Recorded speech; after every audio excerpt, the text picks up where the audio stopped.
Hi, my name is Ashwin Agraman, and I'm here with Tony? and we're going to start taking a look at the AWS League of Legends Game Day. What this is called Event Engine. It's an internal service that AWS has created to allow us to create sandbox AWS accounts. So every one of the players in these tables here has their own dedicated AWS account, or one team has one AWS account, and within that AWS account, we've pre-deployed infrastructure in order to make them complete a series of challenges. In a game day, we have a number of challenges. This game day specifically, it's centered around machine learning. So we're really trying to take a look at how we use Amazon SageMaker to train machine learning models with quite small data sets, but really teaches people the power of being able to use cloud IDEs and cloud services for doing machine learning training. In this particular game day, there's 3 quests, there's 3 parts. The first one is training the model, and then we have 2 more, which I don't really have a demo for, but really it's just taking the model that you train, building an API around it, so that way you can send predictions or send a request to the model and receive a prediction. And then the third one is build a front-end app that combines the API and the model to make a cool front-end visualization about League of Legends and the win prediction statistic that we've created. So if we look here, right, so this is the basic instructions, and these are the types of things that we try to ask people to solve. So who has the highest KDA, most kills, and what the players do is they code in Python or Pandas, which is a Python framework for data science, and they visualize our data set in order to answer these questions. So I can actually show you that now. It's like extracting information from the data you get? Yeah, exactly. Okay. So here's the actual game day itself. So we have what's called a Jupyter Notebook, which is a very standard environment for training machine learning models.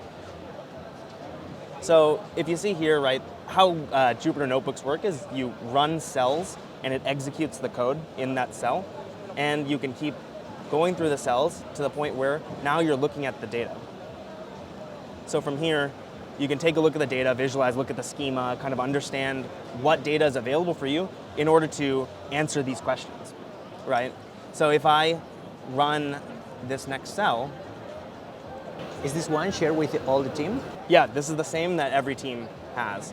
So if I run this, it should produce a graph. There we go. So now we can kind of see, look, Fnatic Rux has the highest KDA.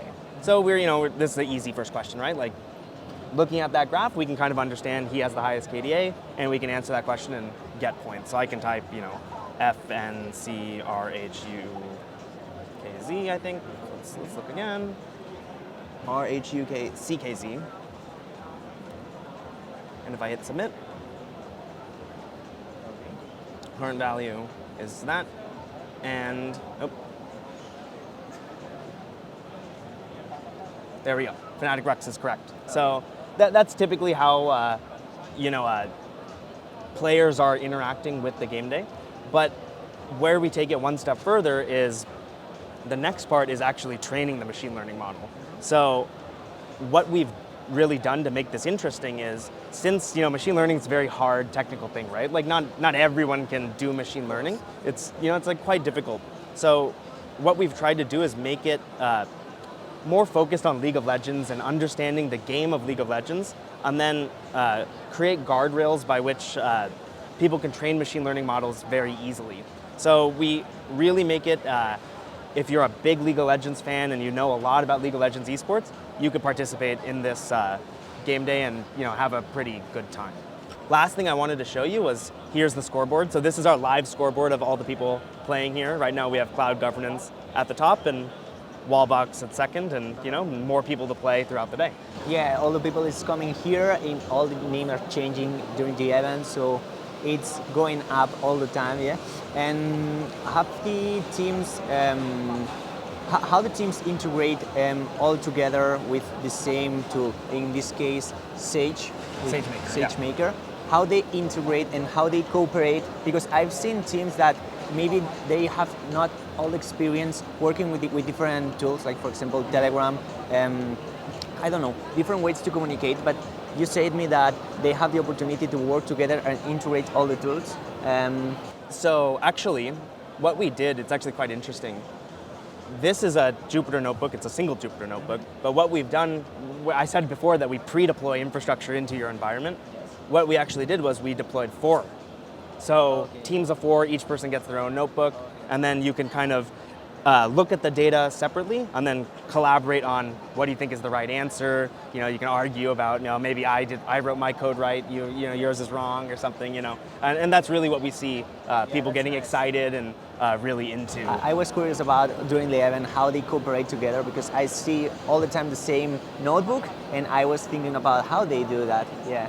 We have That's 4 nice. notebooks, 1 per player, and that way, if you write some code that isn't correct, you're not slowing down your partners. Because that's actually one of the things is that the game day is scored based on how fast you complete it. So you want to complete it as fast as you can. So if you're really creating errors for your partners, like that's not what you really want. So that's why we've created 4 different, and that way you can be faster and collaborate. And about, for example, integrating the matching model, if you are working with a Jupyter that it's failing, it has any problem with the punctuation at the end?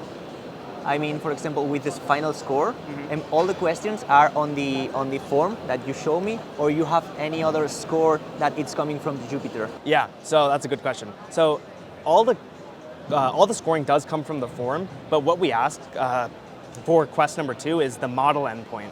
So we take that model endpoint, which is a public model endpoint, and we run some inference against that model endpoint so that we can then calculate standard machine learning metrics like F1 score, recall, and precision. And based off of those 3 metrics, we conglomerate and create a score, which you then you get for your model. So everyone has a different score based off of the different features that they choose to train their model on.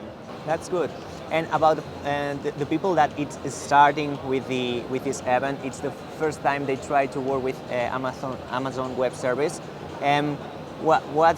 How they can start? How it's the feeling to start with this service? Because there's a lot of people here that it's new in this event. Then I saw that they are advancing. So it's for everyone. It's not only for professionals or advanced people. Oh yeah, and that's one of the really big benefits of using AWS is that we deploy managed services. So you as a user don't have to worry about maintaining the underlying hardware of your Jupyter Notebook. You can just connect to a Jupyter Notebook over the internet, and we maintain it for you. So it's like actually much easier than it was in the past to operate these types of things, because you can just log into your AWS console, launch a SageMaker Studio notebook, and then there you are. You can start doing these types of things. A lot of configurations that is nobody likes doing so much configuration, and we try to make that very easy to jump right into it.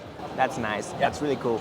Okay, so Ashwin, thank you very much for your time and showing me all the things about Amazon Web Service. It was a pleasure for me. Absolutely. It's really awesome to have you here, and hope you had a great time at the game day. And next time we're going to see you participate, we'll see how many points you get. Of course. Thanks a lot.